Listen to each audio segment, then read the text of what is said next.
Arestado ang mag-amang suspect matapos silang pagtulungang tagain ang isang construction worker na kanilang nakaalitan sa Rodriguez, Rizal. Jim Tejano sa balita. Hala, duguan si tatay! Hala, duguan! Duguan ng 47 anyos sa lalaking yan matapos sumanong tagain ng ilang beses gamit ang bolo sa ulo ng dalawang lalaking kanyang nakaalitan. Nangyari ang insidente sa gitna ng kalsada sa Sitio Harangan, Barangay San Jose, Rodriguez, Rizal, linggo ng hapon. Pulis! Wala po bang pulis dyan? Makalipas ang ilang minuto, makikitang naglakad palayo ang dugo ang biktima habang patuloy na dinuduro-duro ang mga sospek. Hala, ang dami mong dugo!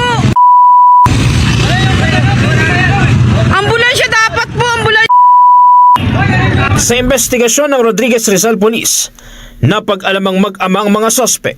Merong verbal altercation po yung dalawa, yung complainant pati yung suspect number 2. Ang nangyari po, nagkaroon po sila ng pagtatalo at nagkaroon ng commotion na nahantong po sa konting suntukan. Umiwas po yung biktima pero hinabol po siya ng suspect number 2. Pag-alis po ng biktima, ito naman pong pagdating ng suspect number 1, yung ama, na may dala-dala pong bolo.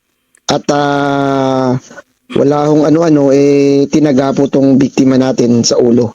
Agad namang rumisponde ang mga pulis at mga tauhan ng barangay sa lugar. Sa isinagawang follow-up operation, nadakip ang mag-amang suspect.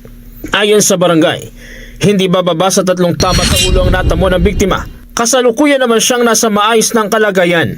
Nadala naman po agad to sa pinakamalapit na hospital o para malapatan ng lunas. Lasing po si biktima. Na-recover din ng mga otoridad ang bolo na pinaniniwala ang ginamit sa panalaga. Kasalukuyang nasa kustudiya ng Rodriguez Police ang dalawang suspect at nahaharap sa kasong frustrated homicide. Tumanggi namang magbigay ng pahayag ang mga suspect. Patuloy pa rin ang isinasagawang investigasyon ng mga otoridad upang matukoy ang buong pangyayari sa insidente. Jim Tejano para sa mata ng Agila. Matapag!